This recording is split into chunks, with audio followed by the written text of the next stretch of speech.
ನಮಸ್ಕಾರ. ಕಗ್ಗ ಮಾರ್ಗದಲ್ಲಿ ಮುಂದುವರಿತಾ ಇವತ್ತಿನ ಕಗ್ಗ, ಹೊಸಬನಾಗುವನನುಕ್ಷಣಂ ಮಾನವನು ವಸುಧೆಯ ಮೂಸೆಯಲ್ಲಿ ಪುಟಪಾಕವಾಂತು ರಸಮೂರ್ತಿಯಾಗುವನು ಜಗದಾತ್ಮಮತಿ ಬೆಳೆಯೇ ಕಸವೆಲ್ಲ ಕಳೆವವನು ಮಂಕುತಿಮ್ಮ. 604ನೇ ಕಗ್ಗ ಇದು. ಹೊಸಬನಾಗುವನು ಅನುಕ್ಷಣಂ ಮಾನವನು. ನಾವು ಪ್ರತಿ ಕ್ಷಣ ಹೊಸಬ್ರಾಗ್ತಾ ಇದ್ದೀವಿ. ವಸುಧೆಯ ಮೂಸೆಯಲ್ಲಿ, ಮೂಸೆ ಅಂತ ಅಂದರೆ ಕಬ್ಬಿಣ ಕರಗಿಸೋ ಅಂತಹ ಜಾಗ. ಇಡೀ ಜಗತ್ತು ಒಂದು ಮೂಸೆ, ನಮ್ಮನ್ನು ಕರಗಿಸಿ ಹೊಸ ಆಕಾರಕ್ಕೆ ಮಾಡುವಂತಹ ಮೂಸೆ. ಅದರಲ್ಲಿ ಪುಟ ಪಾಕವಾಂತು, ಅಲ್ಲಿ ಕಾದು ಬಡಿಸ್ಕೊಂಡು ಒಂದು ಹೊಸ ವರ್ಷನ್ ಆಗ್ತಾ ಇದ್ದೀವಿ ನಮ್ಮದೇನ ನಾವು. ರಸಮೂರ್ತಿಯಾಗುವನು, ಎಲ್ಲ ಪಾಕ ಆಫ್ ಆಲ್ ಗುಡ್ ಥಿಂಗ್ಸ್ ಸೇರಿ, ಅಥವಾ ನಮ್ಮ ಅಭಿಪ್ರಾಯಗಳು, ನಮ್ಮ ಅನುಭವಗಳು ಎಲ್ಲ ಸೇರಿ ರಸಮೂರ್ತಿಯಾಗುವನು ಜಗದಾತ್ಮಮತಿ ಬೆಳೆಯೇ. ಜಗತ್ತಿನ ಆತ್ಮ ಹೇಗಿದೆ ಅಂತ ಅರ್ಥ ಮಾಡ್ಕೊಳ್ತಾ ನಾವು ಮೆಚೋರ್ಡ್ ಆಗ್ತಾ ಹೋಗ್ತೀವಿ, ಪಾಕಗೊಳ್ತಾ ಹೋಗ್ತೀವಿ. ಕಸವೆಲ್ಲ ಕಳೆದವನು, ಏನೇನು ಕೆಟ್ಟದ್ದು ಏನೇನೇನೋ ಇರುತ್ತೆ ಜಗತ್ತಿನ ಬಗ್ಗೆ, ನಮಗೆ ನೆಗೆಟಿವ್ ಅಭಿಪ್ರಾಯಗಳಿರ್ತವೆ, ನಮ್ಮ ಜೊತೆಯರ ಬಗ್ಗೆ ನೆಗೆಟಿವ್ ಇರಬಹುದು, ಅದನ್ನೆಲ್ಲ ಕಳೆದು ಪಾಕವಾಗ್ತಾ ಹೋಗ್ತೀವಿ ವಯಸ್ಸು ಮಾಗಿದ ಹಾಗೆ. ಇದು ಎಷ್ಟು ತುಂಬ ಸುಂದರವಾದ ಕಗ್ಗ ಇದು, ಯೋಚನೆಗೆ ಹಚ್ಚುವಂಥ ಕಗ್ಗ ಇದು. ಪ್ರತಿ ಕ್ಷಣವೂ ಹೊಸಬರಾಗ್ತಾ ಇರ್ತೀವಂತೆ ನಾವು. ಎಷ್ಟೋ ಸಲ ಯಾವ್ಯಾವುದೋ ಒಂದು ಮಾತುಗಳು ನಮ್ಮನ್ನು ಯೋಚನೆಗೆ ಹಚ್ಚುತ್ತೆ, ಹೊಸದೊಂದು ಪರಿಪ್ರೇಕ್ಷೆ ಬೆಳೆಯೋ ಹಾಗೆ, ಹೊಸದೊಂದು ದೃಷ್ಟಿಕೋನ ಬೆಳೆಯೋ ಹಾಗೆ ಮಾಡುತ್ತೆ.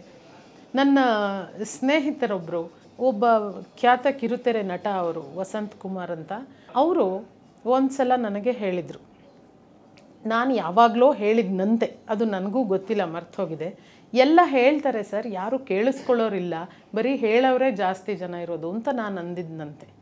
ಅವರು ಒಮ್ಮೆ ಅದನ್ನು ಹೇಳ್ತಾ, ನೀವು ಅವತ್ತು ಆ ಮಾತು ಹೇಳಿದ್ರಿ, ಅದು ನನಗೆ ನಾಟಿತು ಮೇಡಮ್, ಹೌದಲ್ಲ ಅಂತ ಅನ್ನಿಸ್ತು. ನಾನು ಇವಾಗ ಕೇಳಿಸ್ಕೊಳ್ಳೋದನ್ನು ಜಾಸ್ತಿ ಮಾಡಿದ್ದೀನಿ, ನನಗೆ ಎಷ್ಟೆಷ್ಟು ವಿಷಯಗಳು ಒಳಗೆ ಅಬ್ಸರ್ವ್ ಆಗ್ತಾ ಇದೆ ಒಳಗೆ, ಅದು ತುಂಬ ಒಳ್ಳೆಯದಾಯಿತು ಅಂದರು. ಅದನ್ನು ಹೇಳಿದ ಹೆಗ್ಗಳಿಕೆ ನನಗೆ ಅವ್ರು ಕೊಟ್ಟರು ಕ್ರೆಡಿಟು ಅನ್ನೋದು ಬಿಟ್ಟರೆ ಅದರಲ್ಲಿಲ್ಲ ವಿಷಯ. ಅವರು ಅದನ್ನು ಕೇಳಿಸ್ಕೊಂಡ್ರು, ಅರೆ ಹೌದಲ್ವಾ ಅಂತ ಯೋಚಿಸಿದ್ರು, ಅದ್ರ ಬಗ್ಗೆ ಮನಸ್ಸಿನಲ್ಲೇ ಮಥನ ನಡೆಸಿದರು, ಇದು ಸರಿಯಾದ್ದು ಅನ್ನಿಸ್ತು, ಅವರು ಅದನ್ನು ಅಡಾಪ್ಟ್ ಮಾಡಿಕೊಂಡ್ರು. ಅದು ತುಂಬ ದೊಡ್ಡ ಗುಣ. ಅವರು ಅಲ್ಲಿಗೆ ಒಂದು ಮಟ್ಟಕ್ಕೆ ಬದಲಾದರು. ಅವರದ್ದೇ ಇನ್ನೊಂದು ಉದಾಹರಣೆ ಕೊಡ್ತೀನಿ. ಅವರು ಸ್ವಲ್ಪ ದಪ್ಪ ಇದ್ದರು, ಸ್ಥೂಲಕಾಯರಿದ್ದರು. ನನ್ನ ಇನ್ನೊಬ್ಳು ಗೆಳತಿ, ಅಯ್ಯೋ ಇವ್ರು ಅಡ್ಡ ಬಂದುಬಿಟ್ರೆ ನಾನೆಲ್ಲಿ ಕಾಣಿಸ್ತೀನಿ, ನಾನು ಕಾಣಿಸೋದೇ ಇಲ್ಲ, ಅವ್ರ ಪೊಸಿಷನ್ ಸ್ವಲ್ಪ ಸರಿ ರೀ ಅಂತ ಏನೋ ಹೇಳಿದ್ಲಂತೆ. ಅವರು ಅದಾದ ನಂತರ ಸುಮಾರು 7ರಿಂದ 10 kgಗಳಷ್ಟು ವೆಯ್ಟ್ ಲಾಸ್ ಮಾಡಿಕೊಂಡ್ರು, ನಿಯಮಿತವಾದ ವ್ಯಾಯಾಮ ಮಾಡಿದ್ರು, ತುಂಬ ನೀರು ಕುಡಿದ್ರು, ಒಳ್ಳೆ ಆಹಾರ ತೊಗೊಂಡ್ರು, ತುಂಬ ಆರೋಗ್ಯವಂತರಾಗಿ ಬದಲಾದರು ಅವರು. ನಾವೆಲ್ಲ ಅರೆ ಏನು ಇಂಥ ಬದಲಾವಣೆ ಅಂತಂದರೆ, ಅವಳೊಂದು ಮಾತು ಹೇಳಿದ್ಲು ಅವತ್ತು, ಅದು ನನಗೆ ತಾಗ್ತು ಅಂತ. ಆ ಕ್ಷಣಕ್ಕೆ ಅವರು ಹೊಸಬರಾಗಿದ್ದರು, ಮತ್ತೊಂದಾಗಿ ಬದಲಾಗಿದ್ದರು. ಮತ್ತು ಅವರ ಆ ಎಲ್ಲ ಬದಲಾವಣೆಗಳು ಪಾಸಿಟಿವ್ ಆಗಿ ಬದಲಾವಣೆಗಳು ಆಗ್ತಾ ಹೋದವು. ನಮ್ಮ ಎಷ್ಟೋ ದೃಷ್ಟಿಕೋನಗಳು, ನಾವು ವಯಸ್ಸು ಮಾಗ್ದಾಗೆ ಒಂದು ಮಗು ಅಂತ ಇಟ್ಕೊಳ್ಳಿ, ಆ ಮಗುಗೇನೂ ಗೊತ್ತಿರಲ್ಲ, ಇಟ್ಸ್ ಅ ಕ್ಲೀನ್ ಸ್ಲೇಟ್.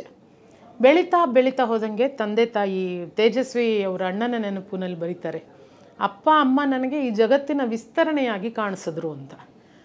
ನಾನು ಹುಟ್ಟಿದ ತಕ್ಷಣ ಒಂದು ಜಗತ್ತು, ಅದರ ಎಕ್ಸ್ಟೆನ್ಷನ್ನಾಗಿ ಅಪ್ಪ ಅಮ್ಮ, ನಂತರ ನಮ್ಮ ಸಿಬ್ಲಿಂಗ್ಸು, ನಂತರ ನಾವು ಗಳಿಸೋ ಫ್ರೆಂಡ್ಸು, ನಮ್ಮ ಟೀಚರ್ಸು, ಹೀಗೆ ಜಗತ್ತು ವಿಸ್ತಾರಗೊಳ್ತಾ ಹೋಗುತ್ತೆ.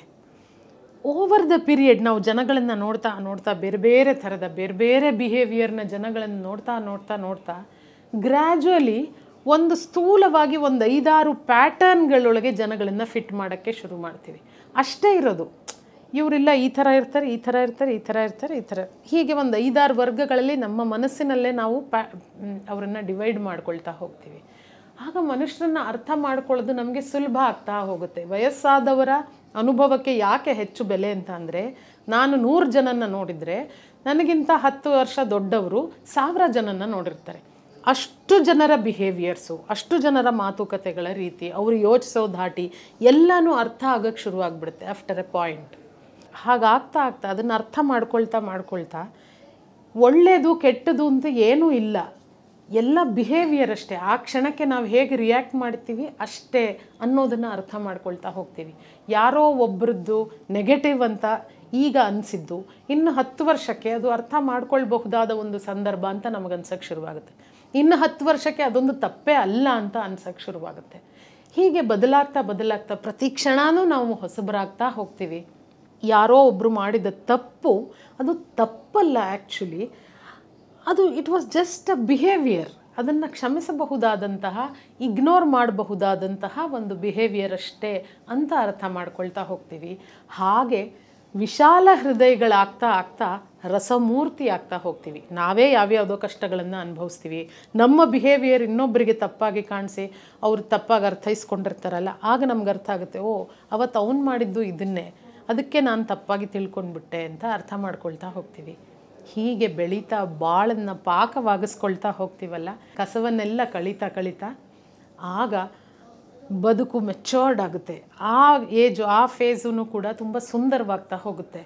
ನಾವು ಸುಮ್ಮನೆ ವಯಸ್ಸಾಗ್ಬಿಟ್ಟಿದೆ ಅನ್ನೋ ಕಾರಣಕ್ಕೆ ಯಾಕೆ ಗೌರವ ಕೊಡಬೇಕು ಅಂತ ಚಿಕ್ಕ ಮಕ್ಕಳು, ಯುವಕರು, ಯುವತಿಯರು ಕೇಳೋದನ್ನು ನಾನು ಕೇಳಿದ್ದೀನಿ ಎಷ್ಟೋ ಬಾರಿ.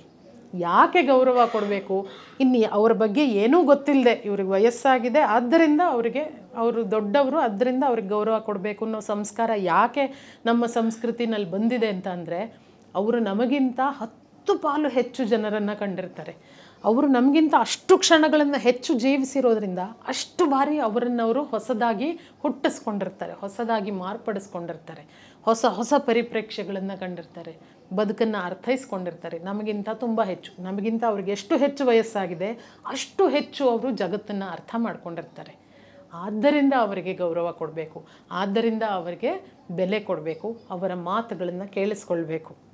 ಕಸವೆಲ್ಲ ಕಳೆದು ನಾವು ಆಗಬೇಕು ಅಂದರೆ ಕಣ್ಣು ಬಿಟ್ಟು ಕಿವಿ ತೆರೆದು ಜಗತ್ತನ್ನು ನೋಡಬೇಕು. ಲೈವ್ ಜಗತ್ತನ್ನು, ಡಿಜಿಟಲ್ ಜಗತ್ತನ್ನಲ್ಲ.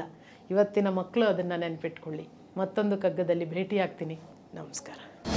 ಅನುಕ್ಷಣದ ಸುದ್ದಿಗಳಿಗಾಗಿ ವಿಸ್ತಾರ ನ್ಯೂಸ್ ಯೂಟ್ಯೂಬ್ ಚಾನೆಲ್ ಸಬ್ಸ್ಕ್ರೈಬ್ ಮಾಡಿ. ಹೊಸ ಸುದ್ದಿಗಳ ನೋಟಿಫಿಕೇಶನ್ಗಾಗಿ ಬೆಲ್ ಐಕಾನ್ ಕ್ಲಿಕ್ ಮಾಡಿ. ಲೇಟೆಸ್ಟ್ ಅಪ್ಡೇಟ್ಸ್ಗಾಗಿ www.vistaranews.com ವೆಬ್ಸೈಟ್ಗೆ ವಿಸಿಟ್ ಮಾಡಿ. ಅಂಗೈಯಲ್ಲೇ ಜಗತ್ತಿನ ಸುದ್ದಿ ತಿಳಿಯಲು ವಿಸ್ತಾರ ನ್ಯೂಸ್ ಕನ್ನಡ ಆಪ್ ಡೌನ್ಲೋಡ್ ಮಾಡಿ.